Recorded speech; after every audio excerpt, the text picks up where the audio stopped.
सिर्फ इतना ही बंधन है कि तुम सब के सब शाकाहारी बन जाओ। जितने अनाज हैं 100 बार खाओ, सब्जी और फल को 100 बार, और दूध और घी को आप 100 गिलास आप पियो, और 100 कपड़े आप रोज पहनो, और अच्छे मकानों में रहो। बाबा जी जब आपको मना करे कि आप मत खाओ तब कहना, लेकिन सब खाओ। और बीड़ी भी पी लो, तंबाकू भी पी लो, हुक्का भी पी डालो, सिगरेट भी पी डालो, बाबा जी आपको मना नहीं करेंगे। हम तो वैसे नहीं पीते हैं, लेकिन ऐसी कोई नशे की चीज को मत पियो जो बुद्धि जो है भ्रष्ट हो जाए, पागल हो जाए, और तुम आगे चलो टकरा जाओ मोटर से, पेड़ से, नाली में गिर जाओ, पानी भरा हो उसी में डूब जाओ, मर जाओ। ये तुम्हारे लिए काम, ये किसका काम है? शैतान। शैतान कौन होता है? पागल। पागल ये उसका काम। तुम क्यों पागल बनते? अच्छे काम करो। मना कौन करता आपको? और इतना नहीं कर सकते हो तो आगे जो तुम भर रहे हो, आखिर में कितने घड़े भरोगे? एक तो तुम्हारा ये घड़ा भर ही गया है, और दूसरा और भर रहे हो आगे के लिए। तो बताओ ये कभी खाली होगा? फिर ये सब भोगना पड़ेगा। तो फिर चिल्लाओगे, फिर कौन आपकी चिल्लाहट को सुनने वाला? बड़े बड़े राजे, बादशाह, चक्रवर्ती, शहंशाह वहां नरकों में इस कदर से काटे और जलाए जा रहे कि लाखों लाखों और करोड़ों करोड़ों वर्षों तक उन कुंडों में जलाए जाते और चिल्ला रहे, और एक भी सिपाही और तीर और तलवार, उनके रिश्तेदार, बाल बच्चे और जितने भी कौम कौमियत के लोग हैं, एक भी वहां उनके पास नहीं जा रहे। जब ये दिव्य नेत्र ज्ञान चक्षु शिव नेत्र मनुष्य रूपी इस मकान में जीवात्मा का खुल जाता है, तो ये सब चीजें इसी तरह से दिखाई देती है जैसे मैं आपको देख रहा हूं और आप मुझको देख रहे हैं। सब की सब इस तरह से कि महात्माओं ने क्या बताया, 4 खाने क्या है, 84 लक्ष्योनियां क्या है, और ये तमाम अनेक प्रकार के जो नरक हैं वो क्या चीज है, उन नरकों में क्या होता है, और किस तरह से जीवात्माएं उन नरकों में ले जाई जाती हैं, और किन किन कामों से पहुंचाई जाती, और क्या क्या इनको भांत भांत की सजा इन्हें दी जाती है, ये बिना ज्ञान दृष्टि के कोई पाता नहीं।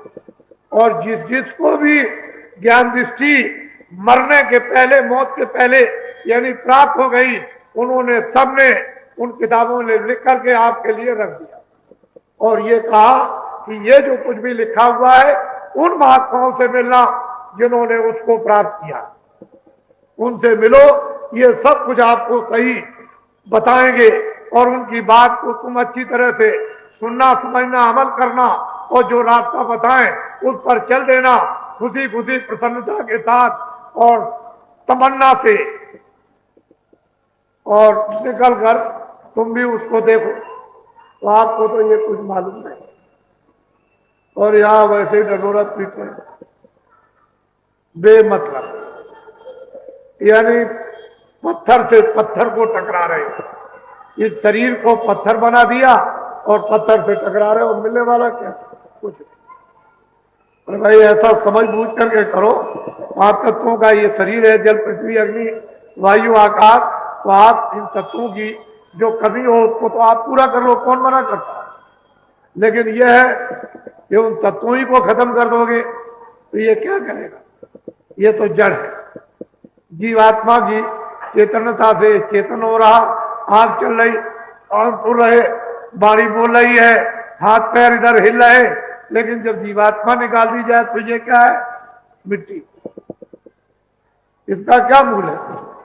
लेकिन अगर इसमें बैठकर तुमने जीवात्मा को जगा लिया और अपनी असली वस्तु प्राप्त कर ली, इसीलिए इसका मूल है, तब ये पूजनीय होता है। मिट्टी भी उसकी पूजनीय होगी, और वो भी राख लगा दी जाएगी, तो उससे भी जीवात्माओं का कितना मन निपटारा हो जाता है।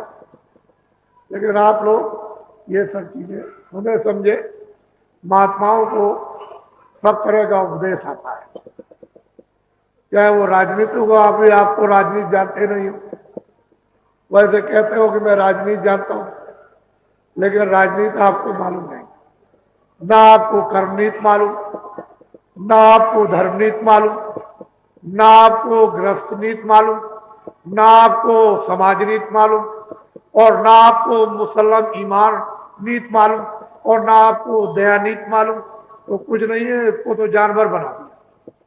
क्या मालूम होगा? जब बुद्धि को आपने शून्य कर दिया, जिस बुद्धि की इतनी बड़ी इस श्लोक में महिमा थी, उसको शून्य कर दिया, तो फिर आपको क्या मालूम? जरूरत है आप लोग अब से आप अच्छे काम। मैं अभी जब आपका चुनाव नहीं हो रहा था, तब भी मैं ये दौड़ा कर रहा था और लोगों को ये बात बता रहा था, और जब ये चुनाव की घोषणा हो गई तो मैंने कहा कि ये जनता के हक में नहीं है। जहां आप बेईमान बन जाओ, बेईमानी सिखा दो, चोरी सिखा दो, डकैती सिखा दो, कत्ल सिखा दो, तो ये तो कोई सामाजिक काम तो नहीं है। ये सामाजिक काम है, ये तो लूटपाट का काम हो तो कोई भी लूट सकता। ये कोई सामाजिक मानवता का काम नहीं, प्रजातांत्रिक सामाजिक काम नहीं है। प्रजातांत्रिक सामाजिक काम तो उसी को होगा कि प्रजा यानी सामाजिक मानव को हर तरह की सुविधा और इसको न्याय रक्षा, जिससे कि निर्भय होकर खेती में, दुकान में, दफ्तर में काम करे, बच्चों की सेवा करे, इस भूमि को अपनी मातृभूमि समझे, और इसके लिए जब जरूरत पड़ जाए तो इस शरीर को अपना बलिदान कर दे, तब तो ठीक है।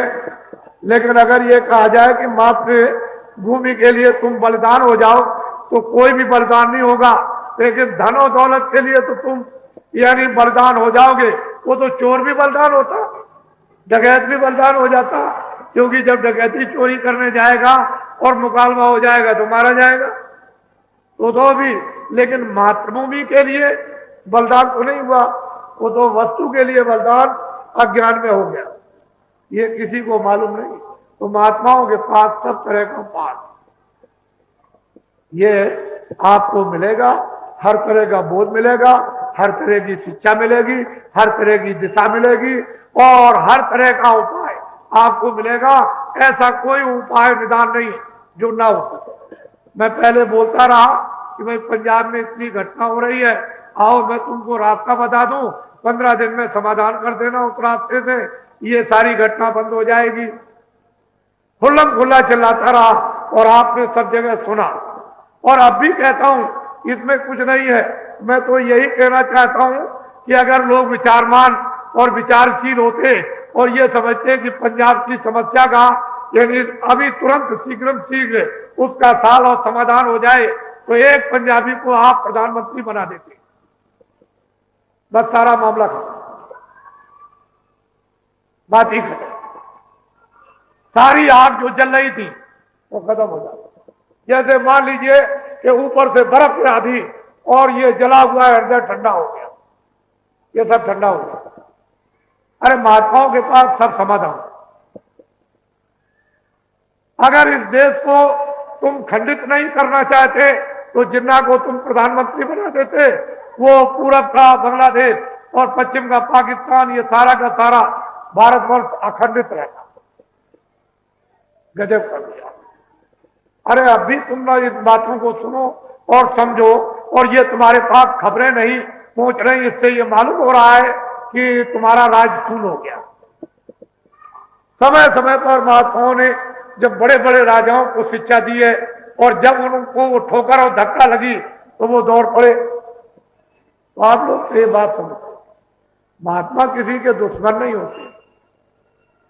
ये बात अगर हो जाएगी तो उनको कौन महात्मा कहेगा, महानात्मा कौन कहेगा? वो तो सिर्फ यह है कि तुम जो दुश्मन समझते हो, अच्छाई और बुराई का अलग अलग यानी बराबर अलग कर देते हैं, तो उस बुराई के कारण तुम उसको दुश्मन समझते हो। अगर तुम में से बुराई निकल जाए तो तुम भी अपना मित्र समझोगे। बस केवल इतना ही अंतर है, समझ का ही फर्क है। एक विवेक समझ और एक अज्ञान, बस और कुछ नहीं। लेकिन यह है कि हमेशा महात्माओं ने जो काम किया है वो अभी इतिहास कहीं गया नहीं। तो आप लोगों से मेरी विनती प्रार्थना है कि आप कुछ चलते चलाते, बहुत गया थोड़ा रहा, ये भी जाने वाला है। बहुत समय चला गया और मतलब ये अब जो रह गया उसमें कुछ है, ये भी कर लो और इसको भी कर लो। मैं कब मना करता हूं? मैं तो किसी को साधु बनाता। मैंने तो स्वामी जी महाराज से कहा था कि कहीं काम कर ले, कह लगे अरे भाई जब छोड़ करके चल दिए हो तो अब और दूसरा काम कर लेना, अब ये छोटा मोटा काम क्या करते हो, काम तो काम है, तो ये बड़ा काम करना, तो इस बड़े काम में भी तो समय लगेगा, एक छोटे से काम में तो ये बड़ा भी काम किया जा रहा और छोटा भी काम करना पड़ता। वही मियाँ दरबार करते हैं और वही मियाँ चूल फूकते हैं, दोनों काम करते हैं।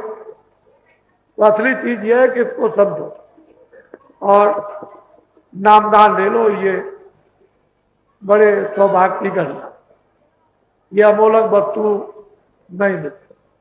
कितने लोग यहां से चले जाते हैं और फिर ये कहते हैं कि मैं आश्रम पर गया लेकिन नामदान नहीं मिल पाए। तो गलती तो उनकी ये हो गई कि वो मथुरा चले गए होंगे, वृंदावन, तब तक नामदान हो गया, फिर शाम को जब समय नहीं मिला तो उनके जाने का समय हो गया, वो चले गए। लेकिन यह है कि नामदान तो होता ही। अगर आप ये प्रतीक्षा करते कि वास्तव में मुझे नामदान लेना है तो आपको कहीं नहीं जाना, क्योंकि ये तो मथुरा ही है, ये तो मधुबन यानी 84 कोस की परिक्रमा का प्रथम स्थान है, यहीं से शुरुआत होती है परिक्रमा की। और उस स्थान पर आप बैठे हुए हो तो जो आपने मुख्य स्थान को पकड़ लिया तो आप अपनी वस्तु को ले लीजिए, तब आप जाकर के परिक्रमा लगाइए। इसलिए अमोलक चीज लीजिए, बड़े सेवा ये समय है। तो जो भगवान का नाम बोलो, सब लोग एक साथ एक आवाज में बोलना, आगे पीछे नहीं। सबकी एक बात, पूजा करने वाले अपनी पूजा करते रहो, जब पूजा करके आओ तो चुपचाप जबान को बंद रखो और चुपचाप अपना बैठ जाओ या खड़े हो जाओ। पूजा करने वाले अपनी पूजा करें, क्योंकि उसका संकल्प अलग है, हर चीजों का संकल्प अलग अलग होता है और उस संकल्प के फल भी अलग अलग होते हैं। इसलिए वो तो आप अपना काम करते रहो और वो चीज आप अलग लो और ये चीज अलग है, इसका अलग संकल्प है। ये नहीं है कि एक ही चीज अलग अलग है, तो अलग अलग काम है, वो अलग अलग संकल्प करके और यथाउचित है, जिसको जितनी जरूरत उसको दिया जाएगा। तो सब लोग एक साथ बोलना, आगे पीछे, पहले मैं बोलूंगा उसके बाद आप, जब मैं चुप हो जाऊंगा तो आप भी चुप हो जाओ। टाट वाले भी है, पुराने नामदानी है, सादे भेष में, सादी पोशाक में, जिनसे कहो कि भाई आप पुराने नामदानी हो या टाट वाले, तो हमको 5 नाम, 5 रूप, 5 स्थान ये और आवाजें लिखवा दो, और हमको भजन 2 मिनट में, हमको ध्यान 2 मिनट में, और 2 मिनट में हमको सुमरन, ये सब विधि हमको भजन ध्यान सुमरन की बता दो। विधि आपको ये बैठाल कर और सुमरन की विधि आपको बता दे। फिर जब आप विधि उसको समझ लो और नाम याद हो जाए, रूप और स्थान और आवाजें फिर सही सही रूप से करना अब आप शुरू कर दो, तो देखो कितनी जल्दी आप मनुष्य मंदिर में खजाना मिलता है। ये तो आत्म खजाना है, ये रूहों का है, जीवात्माओं का ये भरा हुआ। लेकिन महापुरुषों के बगैर भेद बताए बिना युक्ति के ये कोई जान नहीं सकता। इसको कहते हैं नामदान। पहले लोग दीक्षा कहते थे कि दीक्षा दे दो, मंत्र दे दो, कान फूक दो। अब ये कान आन फूकना, मंत्र, ये सब अलग है, ये नामदान है, ये सर्वोपरि दान है। ये अब और सब चीजें पीछे हो गई, असली चीज ये है। और मंत्र ये दिया है कि आप भजन करो तो कान खुल जाए, ध्यान करो तो आंख खुल जाए, और आंख और कान खुले तो सुनने लगो और देखने लगो तो मंत्र तुम्हारे वशीभूत हो। वो कहा नहीं है कि मंत्र को वशीभूत करना, ऐसा काम कर लो अपने जीवन में तो अच्छा है। बोलो जय गुरुदेव। देखो बच्चियों, देवियों, मेरी आपसे बहुत बड़ी प्रार्थना है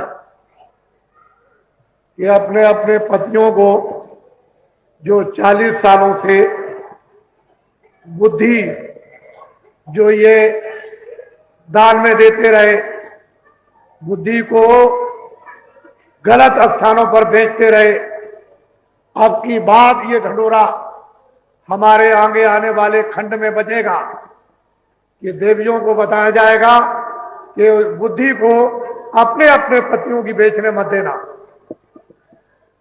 ऐसी जगह पर बुद्धि का उपयोग करो कि तुम्हारी बुद्धि बिके भी नहीं, कोई खरीदे भी नहीं 5 साल के लिए, और बुद्धि के एवज में उस विवेक से काम ले लो कि बुद्धि को बेचो भी नहीं और बुद्धि का सहयोग भी कर दिया और कुछ भी पाप तुमको नहीं लगा, लेकिन तुमने जो अभी बुद्धि बेची है 5-5 साल के लिए, तो इतने बड़े बड़े जो पाप हुए वो सब पाप छा गए। तुमको सुख मिलने वाला नहीं है। तुम ये कहोगे मुझे सुख मिल जाएगा, कभी कदार सुख नहीं मिल सकता। वो तो महापुरुषों का जो संकल्प है उसी से कुछ हो सकता है, बाकी जो तुम्हारे ऊपर बोझा लदा हुआ वो सपने में भी तुमको सुख मिलने वाला नहीं। आपने वो काम किया है, इसलिए अपनी अपनी बुद्धि को जगाओ और जगाकर फिर इसको बेचो मत। कोई तुम्हारी बुद्धि को खरीद ना सके, इस तरह के तुम बन जाओ और बुद्धि का विवेक में फिर काम लो, अपना भी काम ले लो और औरों का भी काम कर लो। वो मैं अभी खंडों में मैं इसका विस्तार से प्रचार करूंगा। वैचारिक क्रांति में ये सब कुछ आ जाएगा, आप घबराओ मत। और भारत में वैचारिक क्रांति उठ खड़ी होगी, इसको कोई रोक नहीं सकता। हमने तो ये कहा था, इन लोगों ने कहा था बाबा जी आपके पास कुछ अच्छे आदमी हैं। मैंने कहा मैंने 30-35 साल से अच्छे आदमियों को बनाया।